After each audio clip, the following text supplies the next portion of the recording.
Come on.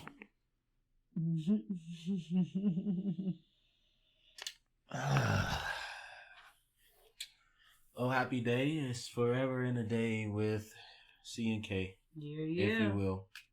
Like I said, that's not our usual spiel anymore, but we celebrated K on the last episode, and it was well worth it. From the time that we had that episode, we were in the momentum as a family to allow for everything she asked for to come to fruition.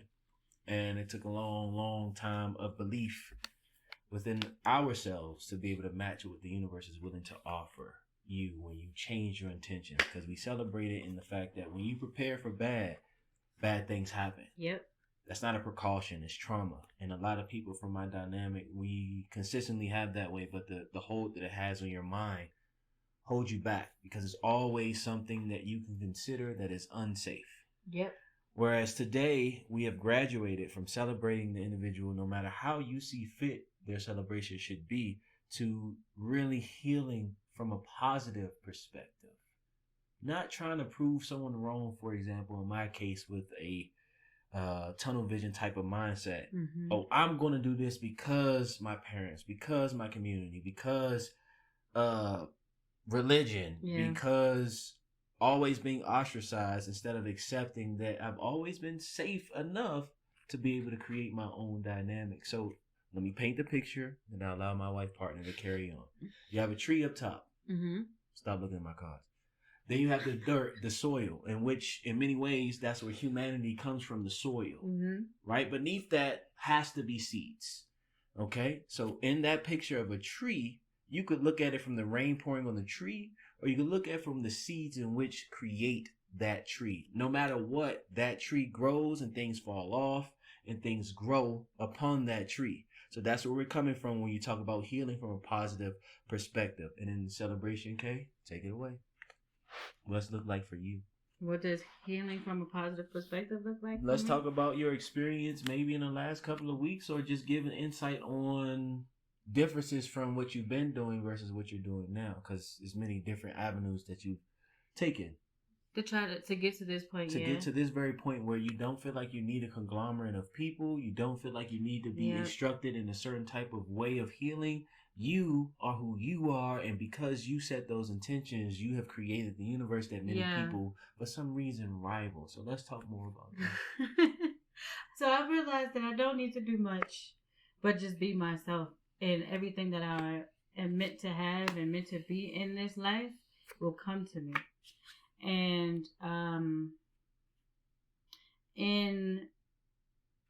in what, respecting that and how the universe wants to work for me, I have been met with situations and people that question my authenticity. You too? You been there before? Yeah, just because they don't really understand. That's essentially what it is. And are they healing or pursuing healing from below the surface or above the surface, in your opinion? I would say it would appear to be below the surface, but when you are still attached to ideals that are from the foundation that you were taught, okay, then you're still operating above sea level. Okay. So it is a surface, but do you feel like the seeds that were planted is causation for people in our dynamic to be like, well, this is what my family went through, so this is what I choose to do my entire life?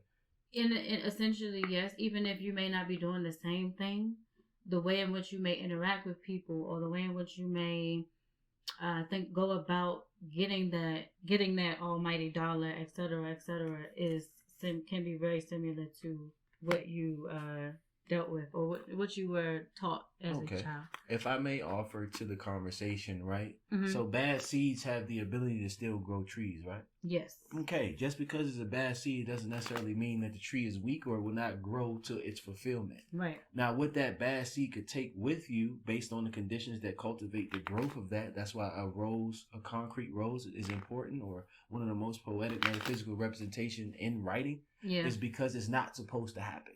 Okay, right? Yeah. So I would rather add to the discussion that despite what it may look like on the surface in a forest full of trees similar to you, mm-hmm. you don't necessarily have to take from that environment in order to grow. Because everyone gets rain upon and the sun shines upon you the same. The soil is what really makes it, and each tree comes from its own plot of soil. So if that is the case, then why do people keep referencing the finished product and not enduring with the dirt being the curation between the surface and below the surface? You are that reason. I think it's the validity of it all.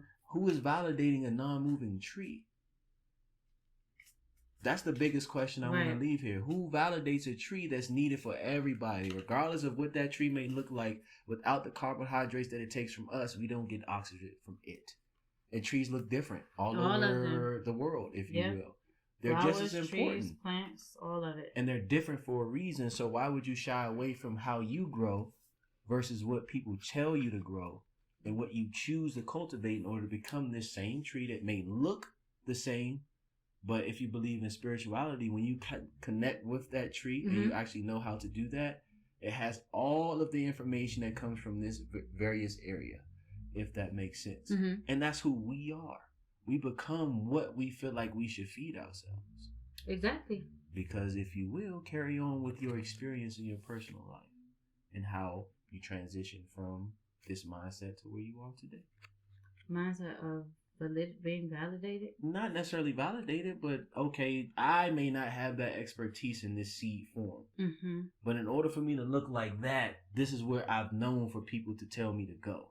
How did you work your way out of that mindset? Is the question.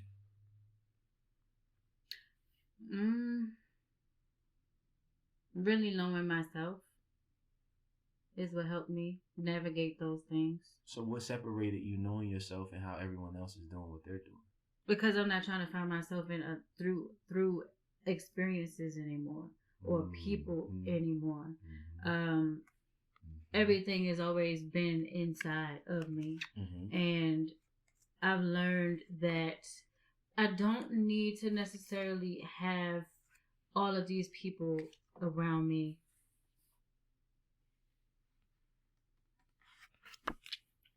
I don't necessarily need to have all of these people around me at all times in order for me to feel self. But I can make connections, and I understand the difference between making connections versus having a lifelong friendship or a relationship with people. Sometimes things are just meant to be in that season and in that vein of things, and then knowing when to part ways and or stay connected until it's no longer agreed. Because a tree has branches, and branches are levels. Certain parts of the tree hang lower, certain parts of the tree is higher, so that contact can fall off, regrow in a different way.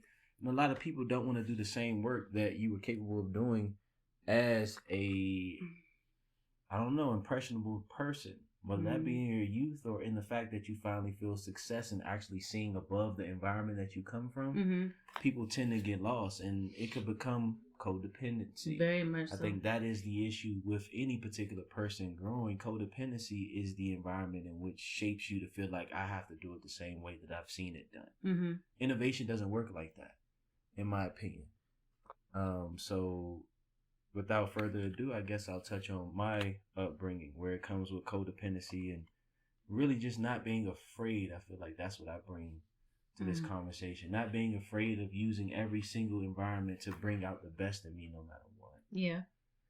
It's been a lot of rain to start my life, but throughout my life, the reason why I've grown is because I've been able to move and see different experiences. And because of that, I've just been able to live my life in a way that I see fit versus how someone else is telling me to see fit. Yeah. My tree has been with what I choose to put in. I feel like everyone has a choice. Yes. Of what they feed themselves to feel like whether or not they can do it. Because I went from not having a support system to not needing one to appreciating one. Right. And those are three different things. Big differences. And it's hard. You go through a lot of trauma and you want to feel like, well, this trauma is for a reason. And then you can't pinpoint it to the history that you may not know of other trees or other people that may have cultivated you to keep you on point. But you're in a position to feel like, well, this is what I want for myself. why don't a lot of people ask themselves what they want of themselves versus what's comfortable for them? Because a lot of them don't even know the difference between what's comfortable versus what they want. Dang. And what I think, I feel like don't really know the difference between a want versus comfortability. Because to some of them, to some people, being comfortable is a want. Yeah, but trauma shouldn't make people comfortable. There's too many people out here that are. But a lot of them don't even know they're operating in trauma. And that's the scary part. That is very scary to have to because even they're consider. Comfortable in that. But you're being shaken every day. And when you shake a tree, everything that's supposed to be on it comes out. If you feel like you can control that one thing that is shaking you up, you don't see that everything else around you is still shit. So you choose the focus. You choose it. Everything comes down to a choice. Everything comes down to a choice. That makes me feel better because me feeling empathetic for people comes to the work that they put in. If they're not willing to grow and be put in positions to grow, then I can't really be like, well, we can do it this way. Because I've tried personally to set those conditions for other trees. And they got tired of hearing that. And as a result of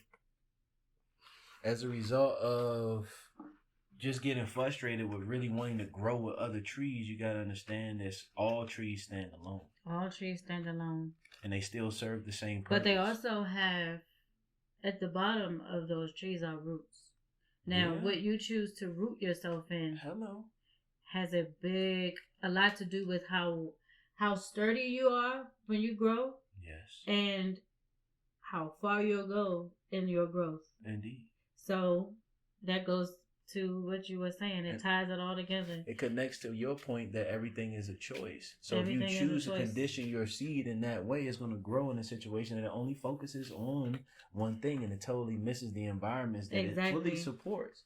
And so that's why I'm able to move in the way that I move now and understand where my growth comes from and what's supporting that growth under the soil, those roots, and what I've decided to give myself to.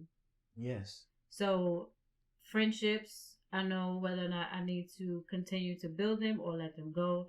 Business things, build or let go. Family stuff, build or let go. Because I choose me. At the end of the day, everyone chooses them. And on top of all of that, I choose to be happy.